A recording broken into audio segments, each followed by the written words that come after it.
তোমালোকৰ এইটো first unit test পৰীক্ষা সোশ্যাল সায়েন্সৰ কুৱেশ্যন পেপাৰ এখন লৈ আহিছোঁ। এই কুৱেশ্যন পেপাৰ বহুতেই ইম্পৰ্টেণ্ট আৰু এইখন আজি হৈ যোৱা কুৱেশ্যন পেপাৰ হয় সোশ্যাল সায়েন্সৰ আছামিজ মিডিয়ামৰ। ঠিক আছে, সময়ে 1.5 ঘণ্টা থাকে আৰু টোটেল মাৰ্কস হৈছে 50। ঠিক আছে, আৰু কিছুমান 2 ঘণ্টাও দিয়ে। যেই নহওক, প্ৰথম প্ৰশ্নটো আছে খালী ঠাই পূৰ কৰা। বৰ্মন বংশ দেশ প্ৰতিষ্ঠা কৰিছিল।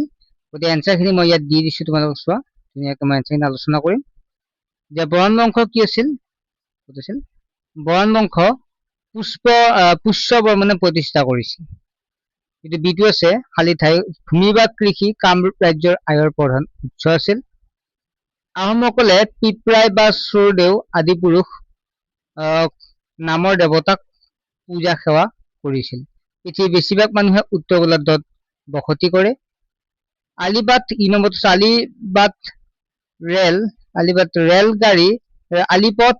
ৰেলপথ নদীৰ কাষে কাষে গঢ়ি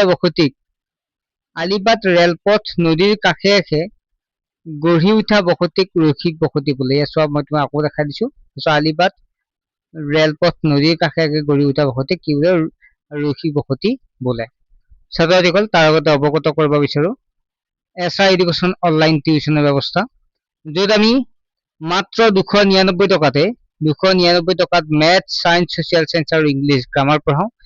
599 আছিল, এতিয়া মাত্ৰ 299 কৰা গৈছে। যিসকল ছাত্ৰ-ছাত্ৰীয়ে পেমেন্ট কৰিব নোৱাৰে, পইচাৰ অসুবিধা, তেনেকুৱা ছাত্ৰ-ছাত্ৰীৰ বহুতে সুবিধা হৈছে। যিসকল ছাত্ৰ-ছাত্ৰী ইচ্ছুক হয়, তেতিয়াহ'লে তোমালোকে এই নাম্বাৰটো 9394628219 এই নাম্বাৰটো SMS কৰি তোমালোকে জইন হ'ব পাৰা। মই আকৌ নাম্বাৰটো কৈ দিছো 9394628219 এই নাম্বাৰটো SMS কৰি তোমালোকে জইন হ'ব পাৰিবা। পেমেন্টটো কৈছোৱে মই মাত্ৰ 299 টকাত। 4টা বিষয় মেথ, সায়েন্স, সোশ্যাল সায়েন্স আৰু ইংলিছ গ্ৰামাৰ। আমাৰ ক্লাছবিলাক ৰাতি হয়। ক্লাছ 8, 9, 10 আটাইবিলাক ক্লাছে হয়। গতিকে ক্লাছবিলাক আমাৰ ৰুটিন থাকে, ৰুটিন আমি তোমালোকক প্ৰভাইড কৰিম, দি দিম। তোমালোকে যিটো নাম্বাৰ দেখাইছে নাম্বাৰটো SMS কৰাৰ পিছত আমি তাতে QR কোড এটা পঠিয়াই দিম। মাত্ৰ 299 টকা, এইকেইদিনৰ বাবেহে কেৱল 299 টকা পেমেন্ট কৰাৰ লগে লগে আমি গ্ৰুপত এড কৰি দিম। আগতে হৈ যোৱা নোটছ পাতি সকলোখিনি পাই যাবা। সম্পূৰ্ণ ক্লাছবিলাক লাইভ হিচাপে পাবা, য'ত নোৱাৰাবিলাক সুধিব পাৰিবা, য'ত আৰু এক্সট্ৰা টিউচন লোৱাৰ কোনো প্ৰয়োজন নাথাকে। চৰকাৰী বিদ্যালয়ৰ ছাত্ৰ-ছাত্ৰীৰ বাবে এই সুবিধা। যিসকলে চৰকাৰী বিদ্যালয়ত পঢ়ি আছে তোমালোকে ক্লাছত জইন হ'ব পাৰিবা। যেই নহওক, আমি তাৰ পিছৰ প্ৰশ্নটোলৈ আহোঁ। 2 নম্বৰ কৈছে শুদ্ধ উত্তৰটো লিখা। কোনটো অঞ্চলত জনসংখ্যা আটাইতকৈ বেছি?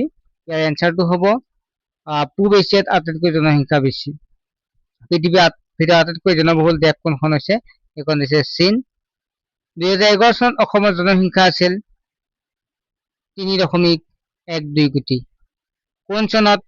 কোনখন মহাদেশত জনসংখ্যা সৰ্বাধিক? সেইটো হৈছে এছিয়া মহাদেশত জনসংখ্যা সৰ্বাধিক।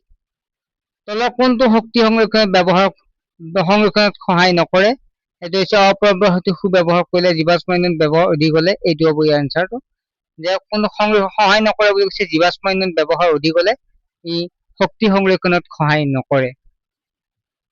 তাৰ পিছৰ প্ৰশ্নটো আছে চমু উত্তৰ লিখা। প্ৰাকৃতিক সম্পদ বুলিলে কি বুজা? মই এইখিনি ডেছক্ৰাইব হিচাপে দি দিছো।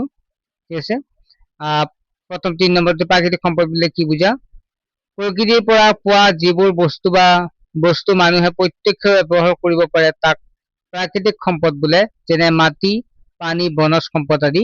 মোবাইল গ্ৰুপত দি দিম, যিসকল গ্ৰুপত আছে তোমালোকে পাই যাবা। জনসংখ্যা ধ্ৰুৱীকৰণ বা কেন্দ্ৰীভৱন মানে কি? কোনো এখন ঠাইত মানুহে ইজনৰ সিজনৰ ওচৰা ওচৰিকৈ সন হৈ বসবাস কৰাকে জনসংখ্যা ধ্ৰুৱীকৰণ বা কেন্দ্ৰীভৱন বুলি কোৱা হয়। শালস্তম্ভ বংশৰ শ্ৰেষ্ঠ ৰজা কোন আছিল? তেখেত আছিল শালস্তম্ভ বংশৰ শ্ৰেষ্ঠ ৰজা আছিল হৰ্ষদেৱ। মূলা গাভৰু কোন আছিল? মূলা গাভৰু আছিল আহোম ৰাজ্যৰ বীৰাংগনা মহিলা, যিয়ে আহোম আৰু তুৰ্ক আফগান সকলৰ যুদ্ধত নিজৰ স্বামী ফাংচেংমুঙৰ মৃত্যুত প্ৰতিশোধ লবলৈ যুদ্ধক্ষেত্ৰত অৱতীৰ্ণ হৈছিল। চুতীয়াসকলৰ শ্ৰেষ্ঠ ৰজা কোন আছিল? চুতীয়াসকলৰ শ্ৰেষ্ঠ ৰজা আছিল নীতিপাল বা ৰত্নধ্বজ পাল।